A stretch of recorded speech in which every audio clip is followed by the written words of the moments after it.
श्री गणेशाय नमः। गुरुर्ब्रह्मा गुरुर्विष्णु गुरुर्देवो महेश्वरा।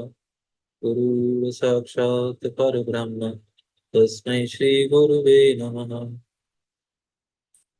त्वमेव माता च पिता त्वमेव त्वमेव बन्धु च सखा त्वमेव विद्या द्रविणं त्वमेव त्वमेव सर्वं मम देव देव।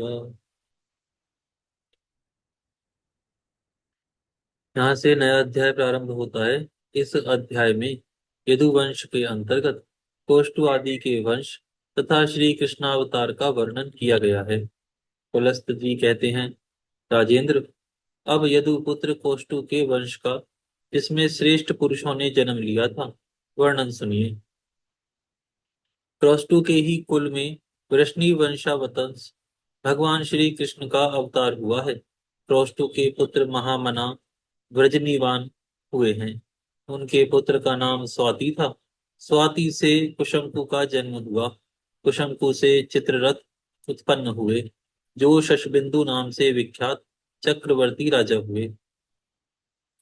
शशबिंदु के 10,000 पुत्र हुए। वे बुद्धिमान, सुंदर, प्रचुर वैभवशाली और तेजस्वी थे। उनमें भी 100 प्रधान थे। उन 100 पुत्रों में भी जिनके नाम के साथ पृथु शब्द जुड़ा था, वे महान बलवान थे। उनके पूरे नाम इस प्रकार हैं: पृथुश्रवा, पृथुयशा, पृथुतेजा, पृथुध्व, पृथुकीर्ति और पृथुमति। पुराणों के ज्ञाता पुरुष उन सब में पृथुश्रवा को श्रेष्ठ बतलाते हैं। पृथुश्रवा के उष्णा नामक पुत्र हुआ, जो शत्रुओं को संताप देने वाला था। उष्णा का पुत्र शेनेयु हुआ, जो सज्जनों में श्रेष्ठ था। शेनेयु का पुत्र रुक्मकवच नाम से प्रसिद्ध हुआ। वह शत्रु सेना का विनाश करने वाला था। राजा रुक्मकवच ने एक बार अश्वमेध यज्ञ का आयोजन किया और उसमें दक्षिणा के रूप में यह सारी पृथ्वी ब्राह्मणों को दे दी। उसके रुक्मेशु, पृथुरुक्म, जयामग, परीक और हरि, ये 5 पुत्र उत्पन्न हुए, जो महान बलवान और पराक्रमी थे। उनमें से परिक और हरि को उनके पिता ने विदेह देश के राज्य पर स्थापित किया। रुक्मेशु राजा हुए और पृथुक्म उनके अधीन होकर रहने लगे। उन दोनों ने मिलकर अपने भाई जयामग को घर से निकाल दिया। जयामग ऋक्षवान पर्वत पर जाकर जंगली फल फूलों से जीवन निर्वाह करते हुए वहां रहने लगे। जयामग की स्त्री शव्वा बड़ी सती साध्वी स्त्री थी। उससे विदर्भ नामक पुत्र हुआ। विदर्भ से 3 पुत्र हुए, कृत, कैशिक और लोमपाद। राजकुमार कृत और कौशिक बड़े विद्वान थे तथा लोमपाद परम धर्मात्मा थे। तत्पश्चात राजा विदर्भ ने और भी अनेकों पुत्र उत्पन्न किए, जो युद्ध कर्म में कुशल तथा शूरवीर थे। लोमपाद का पुत्र बभ्रु और बभ्रु का पुत्र हेति हुआ। कौशिक के चिदी नामक पुत्र हुआ, जिसे जिससे चैत्य राजाओं की उत्पत्ति बतलाई जाती है। विदर्भ का जो कृत नामक पुत्र था, उससे कुंती का जन्म हुआ। कुंती से धृष्ट और धृष्ट से पृष्ठ की उत्पत्ति हुई। पृष्ठ प्रतापी राजा थे। उसके पुत्र का नाम निवृत्ति था। वह परम धर्मात्मा और शत्रु वीरों के नाशक थे। निवृत्ति के दाशारह नामक पुत्र हुआ, जिसका दूसरा नाम विदुरथ था। दाशारहा का पुत्र भीम और भीम का जीमूत हुआ। जीमूत के पुत्र का नाम विकल था। विकल से भीमरथ नामक पुत्र की उत्पत्ति हुई। भीमरथ का पुत्र नवरथ, नवरथ का दृढ़रथ और दृढ़रथ का पुत्र शकुनी हुआ। शकुनी से करम्ब और करम्ब से देवरात का जन्म हुआ। देवरात के पुत्र महायशस्वी राजा देवक्षत्र हुए। देवशक्त्र का पुत्र देवकुमार के समान अत्यंत तेजस्वी हुआ। उसका नाम मधु था। मधु से कुरुवंश का जन्म हुआ। कुरुवंश के पुत्र का नाम पुरुष था। वह पुरुषों में श्रेष्ठ हुआ। उससे विदर्भ कुमारी भद्रवती के गर्भ से जंतु का जन्म हुआ। जंतु का दूसरा नाम पुरुद्वसु था। जंतु की पत्नी का नाम वेत्रकी था। उनके गर्भ से सत्व गुण संपन्न सात्वत की उत्पत्ति हुई, जो सात्वत वंश की कीर्ति का विस्तार करने वाले थे। सत्वत गुण संपन्न सात्वत से उनकी रानी कौशल्या ने भजिन, भजमान, दिव्य राजा, देवावृध, अंधक, महाभोज और वृष्णि नाम के पुत्रों को उत्पन्न किया। इनसे 4 वंशों का विस्तार हुआ। उनका वर्णन सुनो। भजमान की पत्नी सृंजय कुमारी सृंजयी के गर्भ से भाज नामक पुत्र की उत्पत्ति हुई। भाज से भाजकों का जन्म हुआ। भाज की 2 स्त्रियां थीं। उन दोनों ने बहुत से पुत्र उत्पन्न किए। उनके नाम थे विनय, करुण और वृष्णि। इनमें वृष्णि शत्रु के नगरों पर विजय पाने वाले थे। भाज और उनके पुत्र सभी भाजक नाम से प्रसिद्ध हुए, क्योंकि भजमान से इनकी उत्पत्ति हुई थी। देवाव्रत से बभ्रु नामक पुत्र का जन्म हुआ, जो सभी उत्तम गुणों से संपन्न था। पुराणों के ज्ञाता विद्वान पुरुष महात्मा देवव्रत के गुणों का बखान करते हुए इस वंश के विषय में इस प्रकार अपना उद्धार प्रकट करते हैं।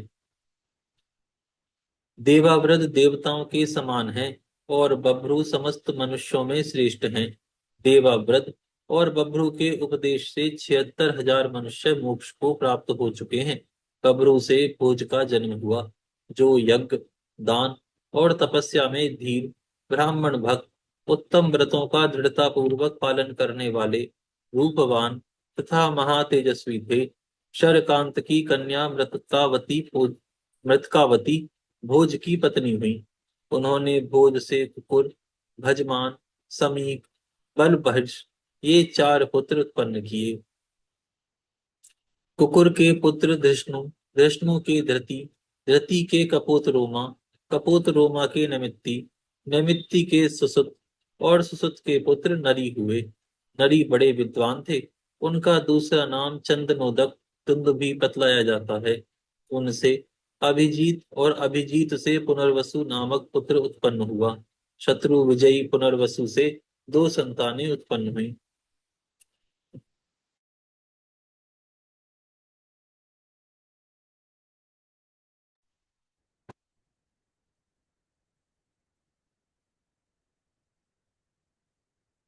शत्रु विजयी पुनर्वसु से 2 संतानें हुई, एक पुत्र और एक कन्या। पुत्र का नाम आहुक था और कन्या का आहुकी। भोज वंश में कोई असत्यवादी, तेजहीन, यज्ञ ना करने वाला, 1000 से कम दान करने वाला, अपवित्र और मूर्ख नहीं था। भोज से बढ़कर कोई हुआ ही नहीं। यह भोजवंश आहूक तक आकर समाप्त हो गया। आहूक ने अपनी बहन आहूकी का ब्याह अवंती देश में किया था। आहूक की एक पुत्री भी थी, जिसने 2 पुत्र उत्पन्न किए। उनके नाम हैं देवक और उग्रसेन। वे दोनों देव कुमारों के समान तेजस्वी हैं। देवक के 4 पुत्र हुए, जो देवताओं के समान सुंदर और वीर हैं। उनके नाम हैं देववान, उपदेव, सुदेव और देवरक्षक। उनके 7 बहनें थीं, जिनका ब्याह देवक ने वासुदेव जी के साथ कर दिया। उन 7 के नाम इस प्रकार हैं: देवकी, श्रुतदेवा, यशोदा, श्रुतिश्रवा, श्रीदेवा, उपदेवा और सुरूपा। उग्रसेन महाराज के 9 पुत्र हुए। उनमें कंस सबसे बड़ा था। शेष के नाम इस प्रकार हैं: न्यग्रोध, सुनामा, कंक, शंकु, सुभु, राष्ट्रपाल, बद्धमुष्टि और समुष्टिक।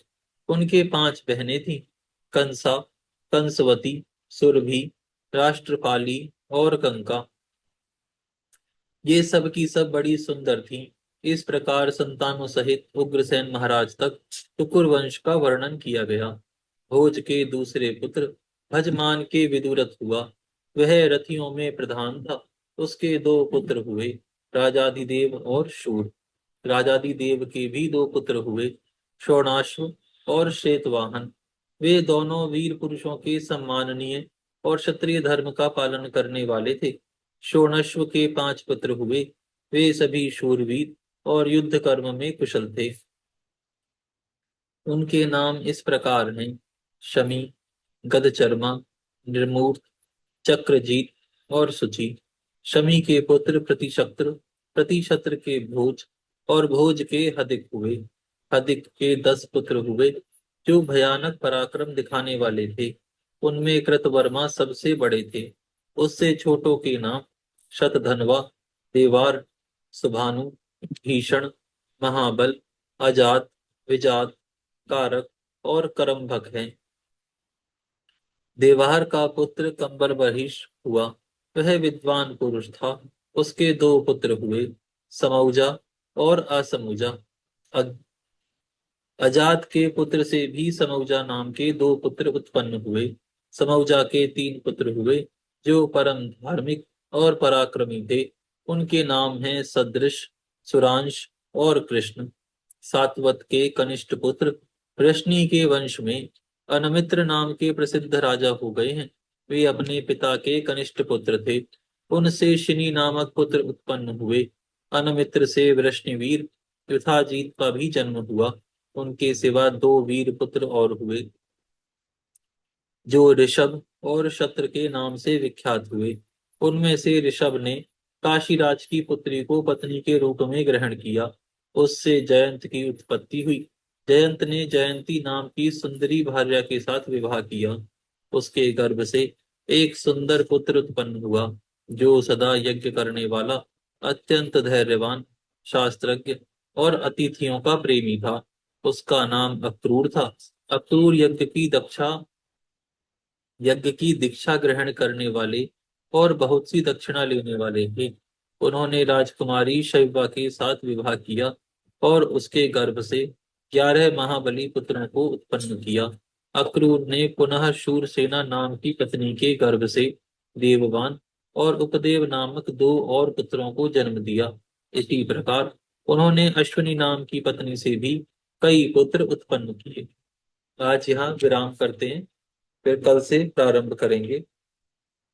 हे गौ माता, आप सभी देवी देवताओं की माता, सभी पुण्य का पुण्य, सभी तीर्थों का तीर्थ हैं। हम सभी आपको दंडवत प्रणाम करते हैं।